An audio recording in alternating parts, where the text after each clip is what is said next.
네, 기업들의 업황을 가장 빠르게 알아보는 시간이죠. 이 키워드 나우 한경에이셀의 박희경 애널리스트와 함께합니다. 연구원님 어서 오세요. 안녕하세요. 안녕하세요. 네, 빠르게 바로 본론으로 들어가 보죠. 오늘 주목할 키워드 K-팝입니다. 관련 검색어들 지난주부터 들썩들썩거리고 있다고요? 네, 우선 오늘도 지난주 구글에서 52주 검색량 신고점 달성한 키워드들 확인해 보시겠습니다. 네. 먼저 NC소프트의 리니지, 휴젤의 레티보, 네. 파마리서치의 리쥬란, 농심의 툼바 있었고요. 계속 잘 나가네요. 네, 토리든, 그리고 제니, 리사, 하이브의 제이홉, 또 KG 모빌리티의 KGM 토레스, 하나에어로스페이스, 한국항공우주의 FA50, 네오팜의 리얼베리어, 서린컴퍼니의 라운드랩, 또 달바글로벌의 달바가 들어왔습니다. 네.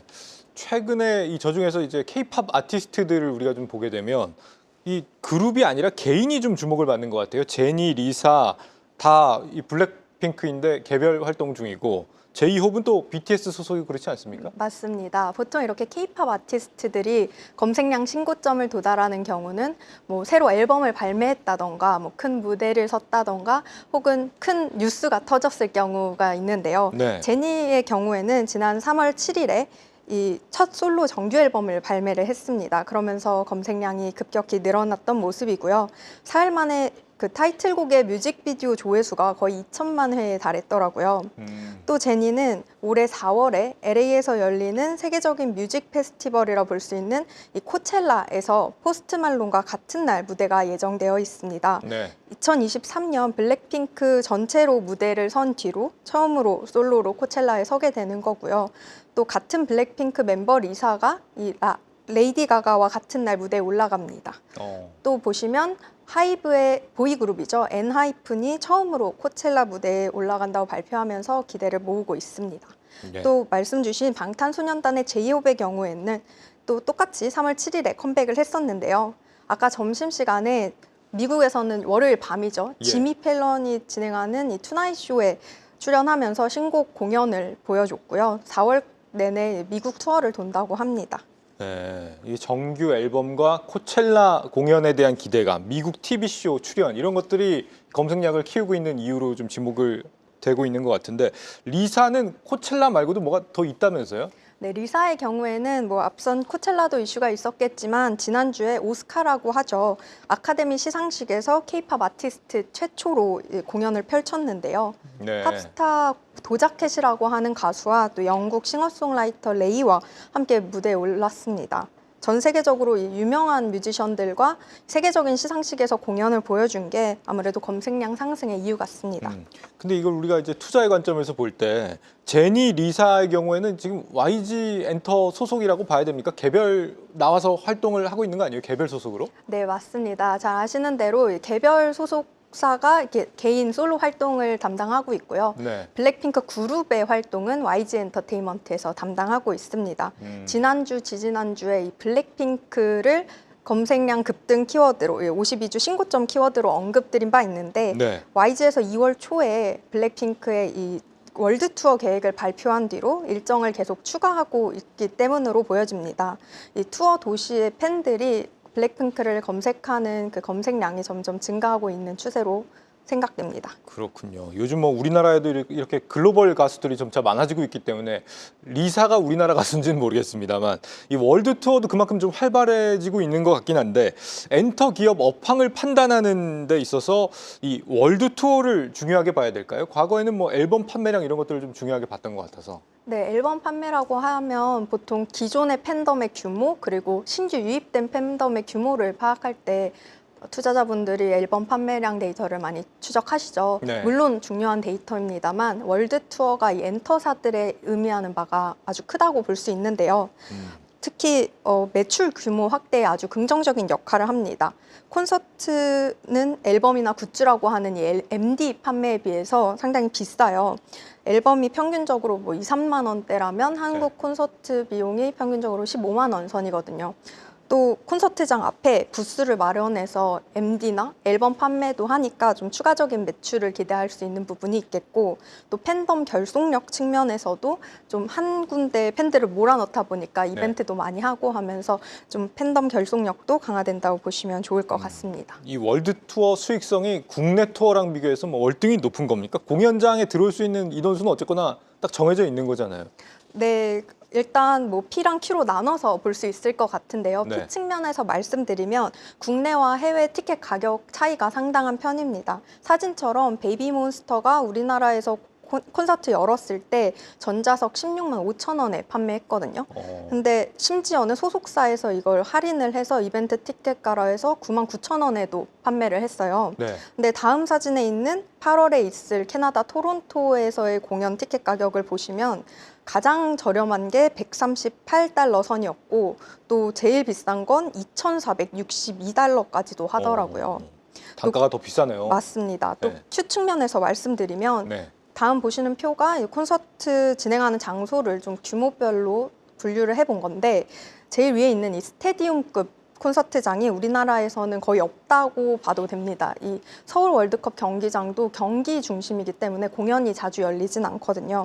그렇기 때문에 우리나라에선 좀 대규모 매출을 내긴 어려운데, 해외 월드 투어 같은 경우는 더 큰 장소에서 많은 티켓을 팔 수 있으니까 수익성이 훨씬 좋습니다. 네. 해외는 공연장도 크고 단가도 더 세다. 혹시 맞습니다. 뭐 해외 공연이 더 좋은 이유가 뭐 더 있다면 또 어떻게 있어요? 아무래도 글로벌 아티스트들의 피처링이나 뭐 같이 콜라보 무대도 꾸릴 수 있다는 점이 글로벌 팬들에게 좀 특장점이 아닐까 싶습니다. 네, 콜라보가 또 가능한 지점 이런 부분. 자, 그러면은 블랙핑크가 지금 월드 투어를 앞두고 있다라고 했으니까 YG 엔터 측면에서 좀 긍정적으로 볼 부분이 있다고도 볼 수 있겠네요. 그렇게 보면. 네, 맞습니다. 수익성 측면에서도 그렇고 차트에 나와 있는 YG 엔터테인먼트의 부문별 매출액을 확인해 보시면요. 네. 저 노란색으로 되어 있는 게 콘서트 공연 매출인데요. 보시면 아시겠지만 22년부터 23년 콘서트 공연 매출이 확 늘었다가 24년에 거의 없어진 거 확인하실 수 있으시죠? 네. 블랙핑크의 마지막 월드 투어가 있었던 시점이 22년부터 23년인데 24년에는 거의 월드 투어나 콘서트를 하지 않았기 때문에 이렇게 매출이 줄어들었다고 볼 수 있겠고, 올해는 블랙핑크뿐만 아니라 신인인 이 베이비몬스터나 뭐 일본에서 인기 많은 트레저도 월드 투어가 기대되는 상황이니까 네. 23년 혹은 그 수준 이상으로 올해 콘서트 공연 매출을 창출할 수 있지 않을까 기대를 하고 있습니다. 그렇군요. 근데 베이비몬스터는 데뷔한 지 1년밖에 안 된 것 같은데 벌써 해외 투어를 다녀요? 맞습니다. 베이비몬스터가 그 아연이라는 멤버가 이제 들어온 게 4월 1일이거든요. 네. 4월 1일을 데뷔일로 계산하더라고요. 뭐 사실 1년도 안 된 그러네요. 그룹인데 네. 데뷔 10개월 만에 월드 투어 한다고 하면서 좀 화제를 모았습니다. 멤버들 모두가 좀 실력파라는 걸 앞세워서 글로벌 팬들을 콘서트장으로 모으고 좀 더 코어 팬으로 좀 확장시키려는 전략이 아닐까 싶습니다. 네. 다음 표를 네. 보시면요. 네. 2024년에 주요 소속사가 데뷔시켰던 아티스트들을 정리해 봤는데요. YG에서는 말씀드린 대로 베이비몬스터가 있었고, JYP에서는 비처와 넥스지, 그리고 하이브에서는 캐츠아이와 투어스가 있었습니다. 또 다음 차트에서 이 그룹들 간의 구글 검색 트렌드를 비교하신 걸 보면 첫 데뷔 후 최근까지도 이 베이비몬스터가 다른 그룹들 대비 검색량에서 좀 우세한 걸 볼 수 있습니다. 아무래도 음반도 다른 그룹들 대비해서 좀 활발히 냈고 공백기를 최소화했고요. 또 그렇기 때문에 곡수가 쌓이면서 월드 투어를 위한 이 셋리스트를 만드는데도 무리가 없었던 것 같습니다. 그래서 데뷔한 지 얼마 안 됐음에도 불구하고 인기와 실력이 뒷받침되면서 월드 투어가 가능했던 것 같습니다. 네. 엔터사 업황 판단할 때 이 월드 투어를 또 중요한 기준으로 삼는 것도 아이디어가 될 수 있겠는데, 블랙핑크랑 이런 뭐 베이비몬스터 말고 혹시 올해 또 월드 투어 기대감 있는 다른 아티스트들은 없나요? 네, 물론 많습니다. 네. 다음 표를 보시면요. 또 준비가 돼 있군요. 네, 예. 맞습니다. 연차가 좀 쌓인 이제 올해 월드 투어를 하고 있어서 앞으로 추가 공연이 예상되거나 아니면 새로운 월드 투어를 돌 가능성이 있는 아티스트들로는 YG에서는 최근에 컴백한 트레저가 있겠고요. 또 네. JYP에서는 트와이스와 스트레이키즈, 또 SM에서는 NCT 127, 큐브에서는 아이들, 하이브에서는 방탄소년단과 곧 컴백 예정인 르세라핌, 또 투모로우바이투게더가 있겠습니다. 네. 자, 이 월드 투어 관련한 얘기를 해봤고요. 요즘 엔터 쪽에서 사실 투자자들의 최대 화두는 중국의 한한령 해제 이슈거든요. 맞습니다. 지금 뭐 미키 세븐틴도 뭐 중국에서 1,000만 관객 얼마 안 남았다 이런 얘기도 나올 정도니까 정말 한한령 해제되는 거 아닌가 이런 기대감을 키워보는데 K-팝 가수들의 중국 내 어떤 트렌드 검색량 트렌드 뭐 이런 것들은 좀 확인되는 게 없나요? 사실 중국 본토에서는 구글 서비스가 공식적으로 막혀 있기 때문에 구글 트렌드를 직접적으로 분석하기는 어렵습니다. 어. 그래서 SNS 지표를 보통 활용을 하는데요. 네. 우선 중국에서 가장 큰 음원 스트리밍 사이트인 QQ 뮤직에서 한국 인기 아티스트들을 좀 뽑아보면 SM에서는 엑소, 에스파, 그리고 하이브에서는 세븐틴, YG에서는 블랙핑크 정도가 있더라고요. 이를 어느 정도 참고해서 다음 표로 중국 소셜미디어인 웨이보에서 팔로워가 가장 많은 순서대로 좀 정리를 해봤는데요. 네. 보시다시피 아무래도 SM 아티스트들이 좀 강세를 보였습니다. 아무래도 중국인 멤버도 좀 많고 옛날부터 중국 시장 공략을 적극적으로 해온 업체잖아요. 예. 그런 영향 같은데 그래서 한한령이 본격적으로 해제되고 실제로 K-팝 아티스트들이 진짜 중국 본토에서 콘서트를 열게 된다 했을 때 가장 수혜를 받을 수 있는 회사는 SM이지 않을까 싶습니다. 역시 팔로워는 남돌들이 많네요.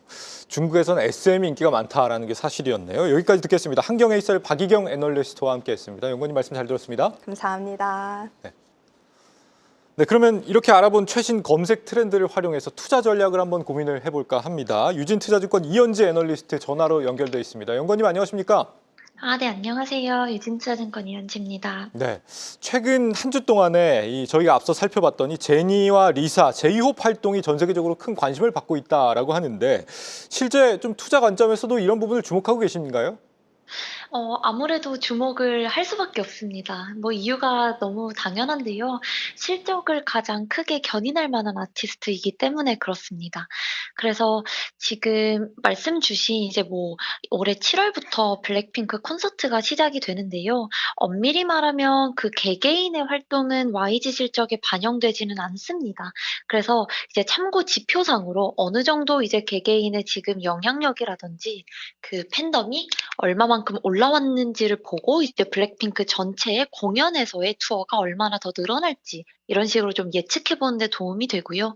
마찬가지로 이제 제이홉이라는 분도 방탄소년단이 공식적으로 뭐 공연을 언제 한다 이렇게 밝히지는 않았는데요. 저희가 추정해 보기로는 뭐 빠르면은 올해 말이지만 이제 내년 공연은 내년에 좀 재개될 가능성이 높습니다. 그래서 이런 걸 봤을 때 방탄소년단 개개인 멤버들이 어떤 공연장에 들어갈 정도로 모객이 올라왔고 이게 이제 완전체로 이어졌을 때 얼마나 더 모객이 확대될 수 있는지 여력을 판단해 보는 지표로 참고해 보기 굉장히 좋습니다. 네, 이 월드 투어를 놓고 보자면 지금 주요 뭐 엔터 4사가 모두 월드 투어 가능한 상태인 걸로 확인이 되는데 가장 성과를 좀 기대할 만한 아티스트 소속사를 꼽으신다면 어딜 꼽아주시겠어요? 올해 투어만 놓고 보면은 아무래도 블랙핑크가 가장 규모가 크겠죠. 그래서 이제 말씀드린 대로 규모 자체는 방탄소년단이 제일 크겠지만 이제 실질적인 투어의 시작이 저는 내년부터 될 거라 보기 때문에 올해만 놓고 봤을 때는 아무래도 이제 숫자라든지 규모라든지 어떤 화제성이라든지 측면에서는 블랙핑크 즉 YG를 좀 기대해 볼 수 있겠고요.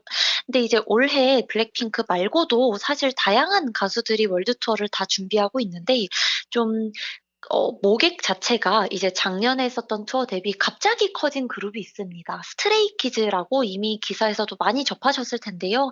이제 스타디움급의 공연이 거의 100만 명 모객이 새로 추가가 됐기 때문에 JYP 소속입니다. 이런 스트레이키즈의 공연이 이미 뭐 발표된 일정에 따라서 나와 있긴 하지만요. 얼마나 더 공연에서 뭐 앵콜이 나온다든지 이런 추가 일정을 봤을 때는 스트레이키즈도 굉장히 기대해 볼 만합니다. 그리고 모든 가수를 언급하게 되긴 하는데요. 아직 일정이 발표되진 않았지만 월드 투어 일정이 새로 나왔을 때 또 기대해 볼 만한 가수를 꼽아 본다면 뭐 하이브에서는 이제 세븐틴이라는 그룹이 있습니다.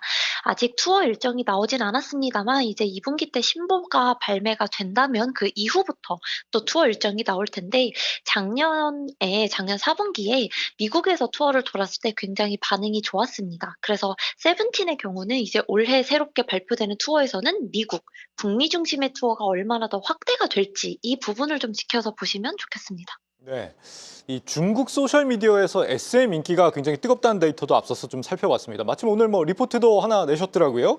한한령 해제 기대감 계속 좀 유효한 것인지, 그리고 그때 최대 수혜주는 역시 SM을 꼽아야 되는 것인지, 여기에 대한 의견도 좀 마지막으로 듣고 싶습니다. 네. SM 가수들이 아무래도 이제 중화권 소속 아티스트가 포함이 돼 있기 때문에 중국에서 노출도가 많고 인기가 높은 것도 맞습니다. 그래서 만약에 중국이라는 시장을 놓고 봤을 때 SM을 보는 것도 굉장히 좋은 전략입니다만 요새 모든 아티스트를 이렇게 다 기획사를 살펴봤을 때 사실 중국 노출도가 모든 아티스트들이 굉장히 높아지고 있습니다. 그래서 하이브 같은 경우도 보시면은 작년 11월부터 이제 뭐 세븐틴, 투모로우바이투게더, 엔하이픈, 르세라핌 뭐 요런 이제 소속 아티스트들이 중국에서 팝업 스토어를 좀 공격적으로 개최하고 있습니다. 점점 이렇게 뭐 웨이보가 아니더라도 뭐 QQ뮤직 아니면 실제 IP를 판매하는 이런 오프라인에서도 중국에서 좀 다양한 기획사들이 많이 활동을 하고 있기 때문에 사실 SM이 가장 매출 비중이 높은 건 맞습니다만 다른 회사들도 좀 같이 보시면 좋겠고요. 그리고 지금 한알령에 대한 기대감은 사실 뭐 예단할 수는 없습니다만 아예 불이 꺼졌다라고 보기도 좀 어렵습니다. 다만 단기적으로 지난 2달 동안 엔터 섹터의 주가를 견인했던 이벤트 중 하나가 저는 이제 한알령 해제 기대감이라고 보기 때문에 그 부분은 단기적으로는 조금 모멘텀이 약간 소강이 됐지만 연간으로 봤을 때는 여전히 계속 기사상에는 뭐 5월, 10월 이런 기간에 이제 또 계속 뭐가 있기 때문에 길게 보셨을 때 중간중간 좋은 이제 모멘텀으로 작용할 수는 있다. 이렇게 말씀드립니다. 네, 연구원님 오늘 말씀 여기까지 듣겠습니다. 말씀 잘 들었습니다. 네, 감사합니다. 네, 유진투자증권 이현지 연구원이었습니다. 계속해서 다양한 경제 이슈를 알고 싶다면 구독과 좋아요, 알림 설정 부탁드립니다. AI 캐스터 권미정이었습니다.